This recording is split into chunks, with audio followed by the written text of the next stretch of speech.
इफ़त उमर साहिबा हैं कि उन्होंने जो है वो बाकायदा तौर पे इंटरव्यू देना है जी, और वो कह रही हैं कि मैं जी इनको आड़े हाथों लूँगी और मैं ये करूँगी और मैं वो करूँगी, बीबी आपको जो करना है आप करें। मुझसे रब्ता करती, मुझे पूछती कि डॉक्टर साहब आपने ये बात क्यों की है, और उन्होंने तो जी मेरे झंडे गाड़ दिए सारी जगह पे। फिर उन्होंने मतीरा को भी तैयार किया। मैं वही कहना चाहता था, वो कराची वाली जो खातून है, आपने नाम भी ले दिया मतीरा, हाँ, तो वो तो खुद यही काम कर रही होती हैं टीवी के ऊपर बैठ के। जो आपने काम एक खास मर्द के लिए बोला है वो सबके लिए कर रही होती हैं। वो कह रही हैं कि सब मर्दों को जो है वो दिखाएं वो ज़्यादा अच्छा है, लेकिन अपने शौहर को ना दिखाएं। इस पर बात उन्हें एतराज़ है।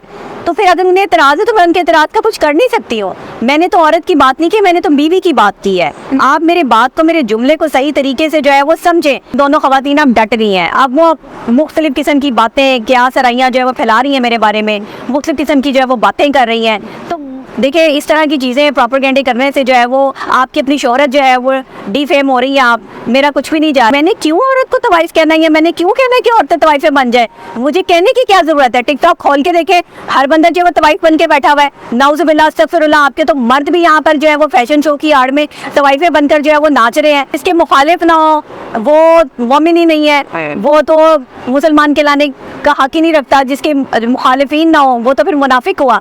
तो शुक्र है अल्हम्दुलिल्लाह हम मुनाफिक नहीं है। वैसे मैम अमूमन होता है ऐसा है कि किसी भी फैक्ट्री में, मिल में, किसी भी कारोबार में जहाँ पे मजदूरों के साथ नाइंसाफ़ी की जा रही होती है तो जर्नलिस्ट उसकी खबर लगा देता है। तो कुछ लोग तो धमकियाँ देना शुरू कर देते हैं, हर कुछ आके कह देते हैं कि तेरी मेहरबानी पे बोल के यार ना कर, मेरी रोटी रोटी लगी हुई है। तो क्या आपको किसी खातून ने मैसेज करके कहा है कि बीबी धमकियाँ तो बहुत आ गई है, हाँ बीबी ना कर, तेरी मेहरबानी, सारी रोटी रोटी लगी हुई है, सारी खराब हो रही है? देखिए, अल्लाह माफ़ कर दे, तौबा अस्तगफिरुल्लाह। तो आपकी इस खबर से हमारी तो रोटी रोटी खराब हो रही है। अभी तो मुझे जो है वो ये धमकियाँ ही मिल रही हैं कि जी कुछ जैसे इफ़त उमर साहिबा हैं कि उन्होंने जो है वो बाकायदा तौर पे इंटरव्यू देना है जी, और वो कह रही हैं कि मैं जी इनको आड़े हाथों लूँगी और मैं ये करूँगी और मैं वो करूँगी, बीबी आपको जो करना है आप करें। वो तो अनमैरिड है, उनको क्या मसला है? उनकी कौन सी जिम्मेदारी है कि जो आपने उसको ऊपर जिम्मेदारी थोप दी कि तुमने अपने कभी तो उनकी शादी हुई थी ना, और वो जाहिर है मेंटली डिस्टर्ब भी हैं, जाहिर है वो सारी तो पास ही रहती है आपके पूरा माशा, तो इधर से उन्हें बुला लेते हैं। वो भी है नहीं यहाँ पे, अमेरिका में है। तो देखिए, मेरे लिए तो सारी ख़वातीन काबिल एहतराम है। मैं ख़वातीन का एहतराम इसलिए भी करती हूँ क्योंकि एक तो वो मुझसे बड़ी भी हैं जाहिर है, और मुझसे सीनियर भी हैं, और वो दूसरे हमारे मुल्क का एक बड़ा नाम है। ठीक है, उनको नहीं चाहिए कि वो ऐसी चीज़ें जिनके बारे में उनको खुद अंदाज़ा नहीं है कि मैंने वो क्यों की थी, मुझसे पूछ लेती, मुझसे रब्ता करती, मुझे पूछती कि डॉक्टर साहब आपने ये बात क्यों की है, और उन्होंने तो जी मेरे झंडे गाड़ दिए सारी जगह पे। फिर उन्होंने मतीरा को भी तैयार किया। मैं वही कहना चाहता था, वो कराची वाली जो खातून है, आपने नाम भी ले दिया मतीरा, हाँ, तो वो तो खुद यही काम कर रही होती हैं टीवी के ऊपर बैठ के। जो आपने काम एक खास मर्द के लिए बोला है वो सबके लिए कर रही होती हैं। उनको क्या इशू है? अल्लाह जाने क्या इशू है। वो कह रही हैं कि सब मर्दों को जो है वो दिखाएं वो ज़्यादा अच्छा है, लेकिन अपने शौहर को ना दिखाएं। इस पर बात उन्हें एतराज़ है। तो फिर अगर उन्हें एतराज़ है तो मैं उनके एतराज़ का कुछ कर नहीं सकती हूँ। मैंने तो औरत की बात नहीं की, मैंने तो बीवी की बात की है। आप मेरे बात को, मेरे जुमले को सही तरीके से जो है वो समझें। आप क्योंकि उनसे गलती हो गई है दोनों से, उन्होंने मेरे जुमले को जो वो नहीं समझा, तो अब वो जब गलत नहीं माफ़ी नहीं मांगे, मुझे कोई ज़रूरत नहीं है उनकी माफ़ियों की। अब उन्होंने गलती कर दी है। एक बंदा जो है ना गलती करके शर्मिंदा होता है, और एक गलती करके उस गलती पर जो है वो डट जाता है और कहता है कि अब मेरे से गलती हो गई है, मैं माफ़ी तो मांग नहीं सकता, मैं अगर माफ़ी मांगूंगा तो दुनिया के सामने जलील हो जाऊंगा। तो इसलिए वो बंदा डट जाता है। ये दोनों ख़वातीन अब डट रही हैं। अब वो मुख्तलिफ़ किस्म की बातें, क्या सराइयाँ जो है वो फैला रही हैं मेरे बारे में, मुख्तलिफ़ किस्म की जो है वो बातें कर रही हैं। तो देखिए, इस तरह की चीज़ें प्रोपेगेंडे करने से जो है वो आपकी अपनी शोहरत जो है वो डिफेम हो रही है। आप मेरा कुछ भी नहीं जा रहा। उसकी वजह ये है कि लोग ये समझते हैं और जानते हैं कि शौहर के लिए अगर एक बीवी अदाएँ दिखाती है और अपना जो है वो उसके लिए एक तवाइफ का रूप भी धार लेती है तो इसमें कोई हर्ज नहीं है। आप बानो कुदसिया के नावल पढ़ने जाके वो कहती हैं कि औरत को जो है वो माँ और तवाइफ बेअकमक्त होना चाहिए एक शौहर के लिए। तो भाई जाके पहले उनके जुमलों को जो है वो तस्दीक कर लें, आप नावल पढ़ लें, आप जो है वो पुरानी किताबें पढ़ लें, आपको उसमें जो है वो मिल जाएगा। तवाइफ़ों की कभी हिस्ट्री पढ़े।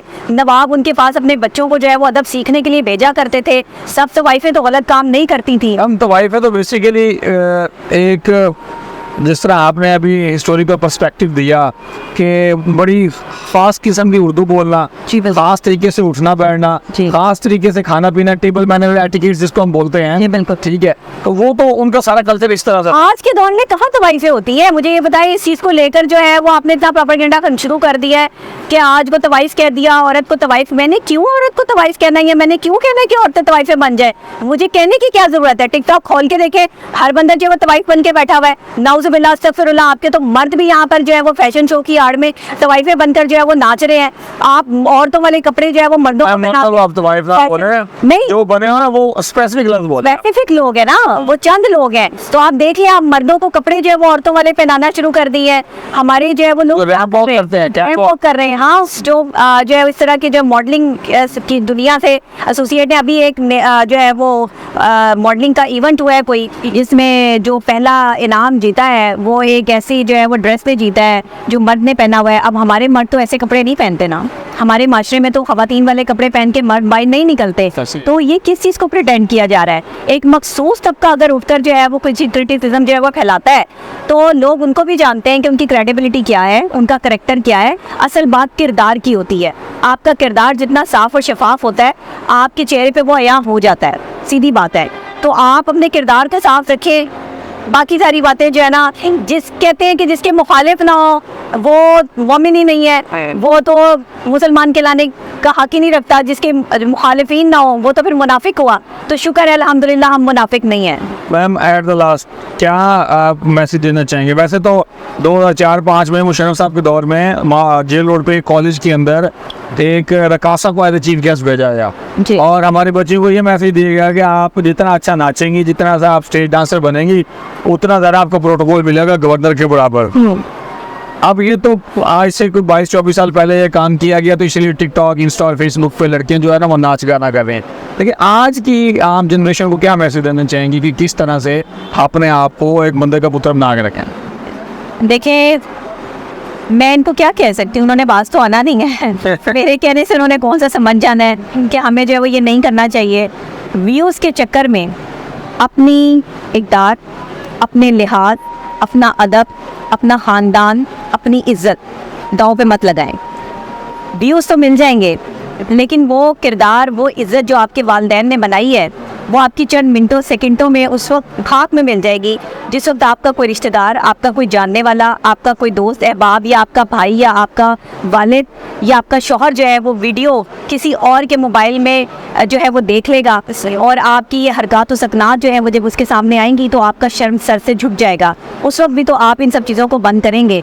तो क्यों ना आज से ही इसका स्टार्ट लिया जाए। टिकटॉक पे डांस करने से बेहतर है कि आप कोई मोटिवेशनल वीडियोस बनाएं, कोई अच्छी बातें करें, लोगों में अच्छी अवेयरनेस को जो है वो प्रेजेंट करें, कोई साइकोलॉजिकल पॉइंट ऑफ व्यू से जो है वो चीज़ें क्रिएट करें, कोई ड्रामेटाइज कर लें चीज़ों को, आप जो है वो शॉर्ट फिल्म्स बनाएं, कुछ इस तरह की क्रिएटिविटी करें कि जिससे माशरे में जो है ये तजाद या ख़वातीन के बारे में जो ये गलतियाँ फैली हैं, ये गलत इम्पैक्ट्स जो है वो आ रहा है कि हमारी ख़वातीन जो है वो नाच गाना कर रही हैं। अब एक फ़िल्म आई हीरा मंडी, उसके बाद जो है वो सारे उसके गानों पर जो है वो तवाइफें बन के जो है वो उस पर प्रेजेंटेशन शुरू कर दी। क्या ये अच्छी बातें हैं? क्या हो गया हमारे माशरे को? मतलब एक सीरीज़ आई है, वो सीरीज़ है, ठीक है, उसको देखें, बात ख़त्म हो गई। अच्छा, मैंने अब तक वो सीरीज़ देखी भी नहीं है। मुझ पर ये एलिगेशन भी है कि जी शायद मैंने हीरा मंडी से इंस्पायर होकर जो है वो अभी आई है, लेकिन ये आपने तो बहुत पहले बात की जी, मैंने बहुत पहले। आप देखें ना, उनके पास इस चीज़ का भी जो है वो कोई सबूत नहीं है। इस चीज़ का मेरी तस्वीर लगा के मुझे जो है वो बदनाम करने की जो है वो साजिश की गई है। ये गलत बातें होती हैं, ये गलत चीज़ें होती हैं कि आप जो है वो एक शख्स की पूरी बात नहीं सुन रहे हैं और आप उसको बदनाम करना चाह रहे हैं। और स्पेसिफिक तबका होता है, ये मखसूस तबका है। हमारे पाकिस्तान में इस तरह की ओछे हटकंदे इस्तेमाल किए जाते हैं, वरना बाहर के लोग जो है वो इस तरह की चीज़ें नहीं करते, वो इज्जतें नहीं उछालते। अच्छा ma'am, last question, one more question. एक तरफ आपने मौलवी से पंगा ले लिया और एक तरफ ये रोज़ीमंद होगी एक लफ्ज़ है। और से मैंने क्यों पंगा ले लिया? अल्लाह माफ़ करे। इस्लाम कहता है कि अपने शौहर के लिए सजो सवरो। इस्लाम भी कहता है कि अगर किसी मर्द को कोई औरत पसंद आ जाती है तो वो उसका अक्स अपनी बीवी में देख के उसके साथ अच्छा टाइम स्पेंड कर सकता है। इस्लाम ही कहता है कि बीवियों शौहर के लिए और शौहर बीवियों के लिए बनाए गए हैं, और ये बीवियां जो है वो खेतियां हैं, जैसे चाहे वो उनमें हल चलाए। ये कुरान पाक का तर्जुमा है। तो मैंने तो इस्लाम से बाहर कोई बात नहीं की और इंशाल्लाह अल्लाह पाक के हुक्म से जो है वो कभी करूँगी भी नहीं।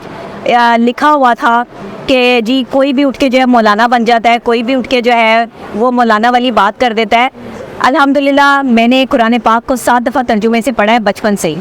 तो मुझे तर्जुमा पढ़ने के बाद जो है जो सीख आई है वो ये है कि अल्लाह पाक ने कुरान पाक में हर मसले का हल दिया है। और आप चाहे एक माहिर नफ्सियात हैं, चाहे एक जर्नलिस्ट हैं, एक एंकर पर्सन है, लेकिन आप उससे पहले मुसलमान हैं। आपको कुरान पाक को तर्जुमे से पढ़ना चाहिए, सबको पढ़ना चाहिए। जो नहीं पढ़ती हैं वो फिर ऐसी ही क्रिटिसिज्म फैलाती हैं और ऐसी चीज़ें फैलाकर दूसरों को जो है वो बदनाम करती हैं। भाई बहुत शुक्रिया डॉक्टर साहब। आज ही नाज़रीन अपने होस्ट सलीम चौधरी को इजाज़त दीजिए। कमेंट बॉक्स में लाजमी मेंशन कीजिएगा कि किस शख्स की, किस मर्द की, किस औरत की और किस बच्चे की क्या क्या जिम्मेदारियाँ हैं। मुझे इजाज़त दीजिए। बहुत शुक्रिया। अल्लाह हाफ़िज़।